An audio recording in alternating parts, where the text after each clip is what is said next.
Hey, do you ever worry about your image? I had a good friend send me some recommendations about getting the most out of my YouTube channel and bringing it to the next level. And I think about it for a while, and then I just go back to what I want to do, which is show up and read stupid things in a bathrobe sometimes. Other times it's having serious discussions with serious people. But right now, let's get into roommate matching and gender identity. This is posted on the website of Oregon State University. At Oregon State University, roommate matching for all students is based on gender identity and not biological sex. What does this mean?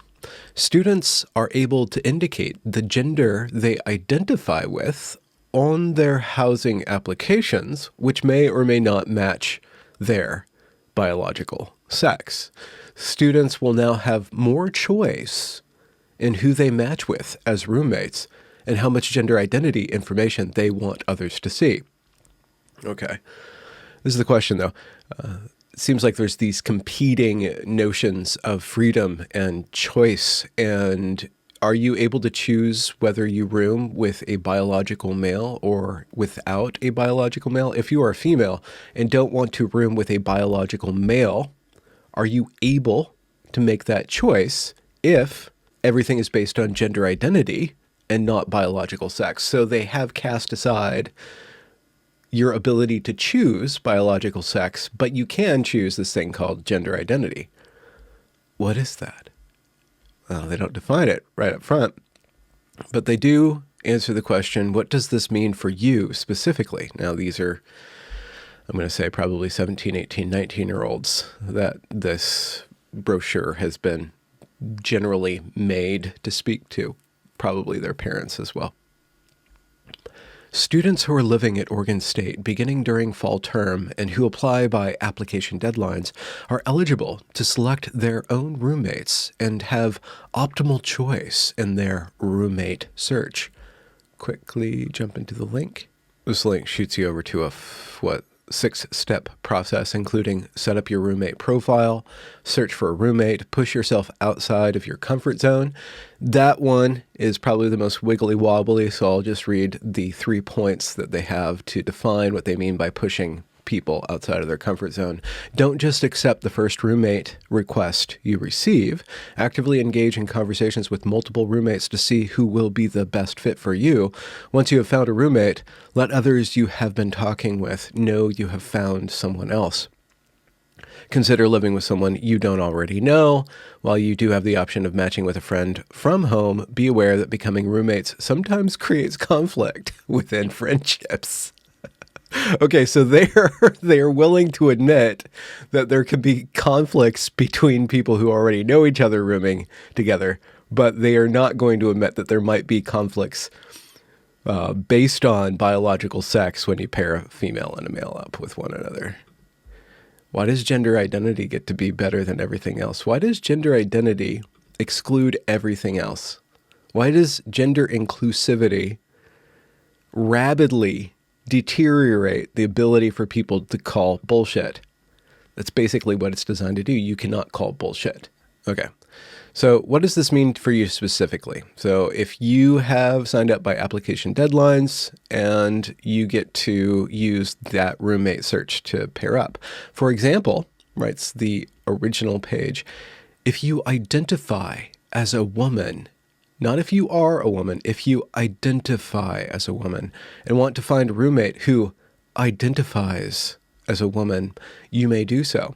If you identify as transgender, you will be able to find a roommate without any restrictions based on your biological sex. Without any restrictions based on your biological sex. Does that restriction include somebody who doesn't want to room with you based on your sex? Is anybody able to discriminate based on sex and discriminate in a most fundamental way? Discriminate on who shares your private space with. Can a male conceivably use this to strong-arm a woman into letting him live with her in a roommate situation?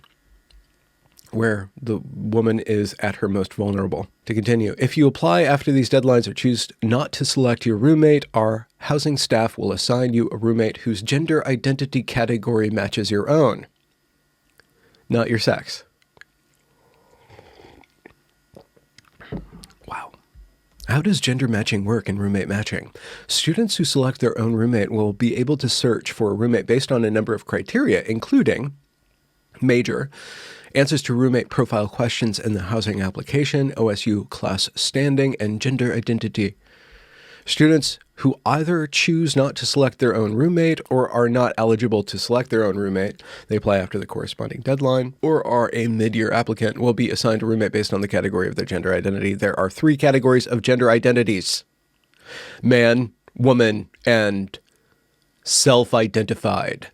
Okay, so there's 3 identities. One refers to man, one refers to woman, and one just refers to itself. There's a self-identified category that's defined wholly by itself. So at least man and woman is identified in relationship, however distant now, to biological sex. But then there's actually a third self-identified category that doesn't make any sense outside of itself. It goes back to my binary mug, right? This is the non-binary category that is trying to say that it has nothing to do with these two, with this binary, male and female. It somehow exists beyond them, but it actually requires them to define itself. So ultimately, it can't be self-defining because it has to be defined in relationship to these other things. But you're in the wonky realm of gender, so it doesn't even matter. It's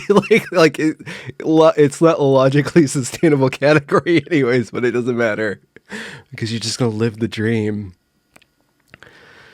Oh man. Okay. So why are there so many gender identity options? Okay. So there are 3 categories of gender identities, but there are 10 options within those 3 categories.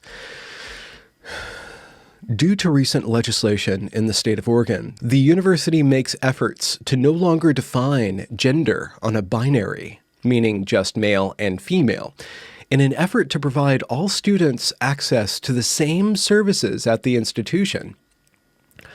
Like roommate matching, we have identified 10 gender identities from which students can select the options that most aligns with their identity.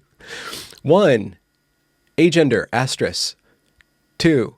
Genderqueer, asterisk. 3. Identity or identities not listed, asterisk. So number 3, remember when you put like in a multiple choice quiz, like that all or none is usually option D. It's the last one. But it's actually, because we're being so inclusive, we have to allow you a category that doesn't have a category up top. So we don't start with man and woman. Actually, woman's on the bottom. Hold on, I should just go through these things. This is horrendous. Okay. 1, agender asterisk. 2, genderqueer asterisk. 3, identity or identities not listed asterisk. 4, man. In the beginning was man. Okay. After all that chaos soup is getting out of the way. Okay. 5, non-binary, gender fluid, gender non-conforming asterisk, which isn't agender or genderqueer or identity or identities not listed. 6, questioning or not sure. That's a category. Like you can't decide. 7, trans man. 8, trans woman. 9, transgender, asterisk. 10, woman. So woman's like the last category. Okay, so there's an asterisk is explained as are all part of the self-identified category. Okay, so there's this self-identified category that's split up into 1, 2, 3, 4, 5, 6 different subcategories. And okay, so there's those 6 subcategories, which 2 of them don't even make any sense. 1 is not listed and 2 is not sure. Okay, so it's for people who are so far out on the gender limb, that wobbly, tumescent gender limb, that nobody even knows what they are yet, right? They are on the cutting edge of this, I guess, science of discovery of gender identity, right? And then there's one that's not sure. And then trans men and trans women are not part of the self-identified category. Man and woman and trans man and trans woman are not self-identified category, but they don't want to have anything to do with male or female because they're straining that out. So man and woman no longer can refer to male and female because that would be exclusive. That would collapse the gender singularity. That would completely collapse the gender star into like this implosion of hate and darkness, and all of the children will be lost to the future because they will no longer have their identities cherished and coddled by the adults. And reality will catch up with them, and then everybody will, kind of slip along that event horizon of whatever happens beyond there. Basically, trans man, trans woman, and man and woman are still stable. They're not part of that self-identified category, but what is, in fact, a trans man or a trans woman, if not somebody who's identifying as the other sex? Oh, there's no such thing as sex. Is somebody who identifies with the other gender, then why not just have man and woman? Why have a trans man and a trans woman if there's no such thing as man and woman, or if that is not tied to anything other than self-identified? How do you identify as somebody who's identifying as the other sex if there's no such thing as sex?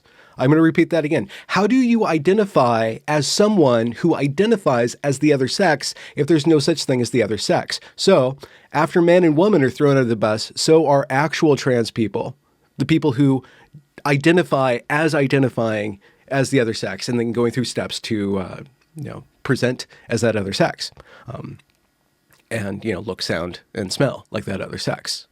I don't know why I threw smell in there, but I'm sure that smell and hormones are related. Anyways, so that's that's the confusion that this education institution is allowing the underlings or the students to participate in, and therefore is reinforcing it as actually. So they start playing along with the gender game, but they also have to force everybody to play it. Everybody goes to Oregon State University, has to play that gender game, because to not play it is discriminatory and exclusive. But the game itself is excluding reality, right? The game itself is departing from a normal biological category into this realm of gender. And you have to follow it too, because to be rooted in reality is anathema. And this is a state institution. This is a college, right? So how can they actually teach you about reality if at the beginning, at the very start of setting up your time on campus, they allow you to deny it? No, not even just allow you, but they force you to deny it. Everybody has to go along with this because the bubble bursts otherwise. By providing more options to continue for students, we are able to assist students in finding a roommate with whom they feel compatible and also support the university mission.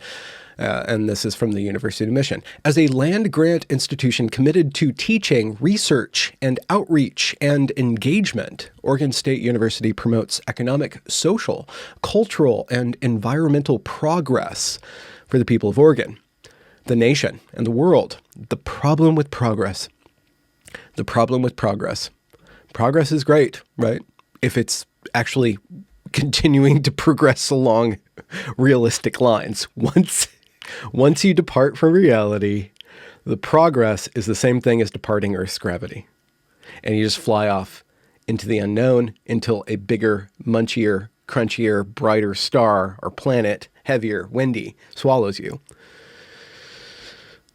Okay, what if I don't want my gender identity to be visible to other students? Well, what if they notice they don't ask the question, what if I want to select somebody based on their biological sex? What if I want to make that choice?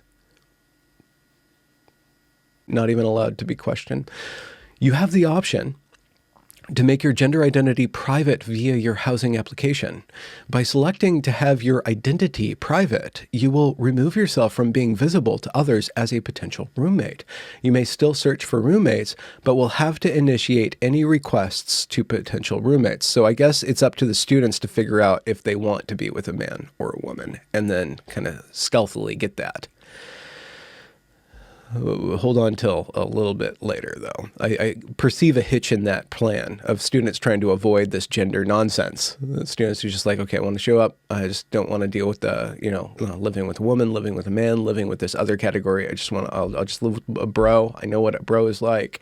Or I just want to live with a girl. I know what a girl is like because I am one. So I can concentrate on something other than that, such as getting knowledgeable and making something of myself in the world, other than just an identity mess. To continue, who will have access to my gender identity information? For students who participate in roommate matching, other students participating in the same roommate matching process will see your identified gender unless you choose to make it private. Outside of roommate matching, only staff in the housing department who are responsible for making room assignments will have access to this information. What should I do if I encounter bullying or harassment during the roommate search process? Okay, that's the hitch. So what if, notice they don't ask, what if I just want to live with somebody with my same biological sex? That's not asked. But what should I do if I encounter bullying or harassment during the roommate search process? All students admitted to Oregon State University are bound to a code of conduct link that, quote, all persons must treat one another with dignity and respect in order for scholarship to thrive. What if dignity and respect is about ignoring biological sex? How will scholarship thrive if it's sacrificed on the altar of so-called dignity and respect for an ideology that doesn't even make any sense? An ideology that is so queer, and I'm using that as a technical term, that it can't even abide the fact that it has a category distinct from the categories that it's trying to implode. That's how crazy it is. So if everything has to be based on dignity and respect, and gender ideology is the most important thing, there has to be a hierarchy, and dignity and respect is the means of doing that, of honoring certain things. And if scholarship is to thrive, how can it thrive if first and foremost scholarship has to respect and dignify this completely irrespectable? You can't respect it because it doesn't even make any sense, right? Everybody has to pretend to respect it. So we have to pretend that biology doesn't matter, that it doesn't exist, and that it doesn't matter. How can scholarship thrive in that? Actually, only one kind of scholarship can thrive. That scholarship which conforms to queer theory. The queers stand alone. They get it all. And I mean that technically. As in queer theory. Not as, what's it called? A slander term of ridicule for people who were gay. And actually being gay is not queer anymore. Actually, gay is too straight for most queers in this queer ideology. Okay, because gay is based on sex and sexual attraction to a sexual body or sexed body. And that can't stand. It can't stand. Okay, so everybody has to treat everyone with dignity and respect, but not based on sex, no, based on gender identity. And what is that? Well, it could be this, that, or the other thing, or this other thing that's not even a thing, or a thing that you're not even sure of yet, right? But we have to respect somebody in a constant state of questioning. But you can't respect somebody in a constant state of certainty. I'm a man. I am a woman. No, I don't identify that. That is what I am. Okay. As such, to continue and wrap up, we expect every student to approach the roommate matching process with an ethos of care for their fellow students. So sacrifice yourself for the other students, an ethos of care. It doesn't matter if you don't want a room with a biological male, girls. You need to respect that male's wishes, girls, because your ethos is care. And you need to support this ideology, or else you won't be participating in any scholarship if you don't play along with us. I know that's a cynical reading, but who do you think is going to pull that bullying and harassment card? Could it be the ideology that pulls that bullying and harassment card all over the place and on the internet? An ideology and a gang of people that bully and harass people while crying that they're being bullied and harassed. What ideology does that? You're going to give me my fucking money back. Excuse me, sir. There's a young man in here. And you watch him. Excuse me, it's ma'am. It is ma'am. Well, I'm going to ask you for the 5th time to stop calling me a man, because quite clearly I am not. If you have an experience you think violates this code of conduct, please contact the housing office. Dun, dun, dun. Learn more about gender-inclusive restrooms. How does it go? And if you're cis and need to piss, we hope you don't miss the gendered bathrooms. We got rid of them because hers and his are problematic heirlooms of a time gone by, coercively assigned by patriarchal buffoons. A penis doesn't make a man any more than a woman is a man with a womb. So if you hear a loud grunt in the stall next to you or a dainty little splash, we only ask you don't assume the gender of our genitals. Our existence is undebatable. I don't know, that's part of the Evergreen musical, but that's all I have. Pardon, I'm not a singer. Here's a cat. Talk to you later. Bye.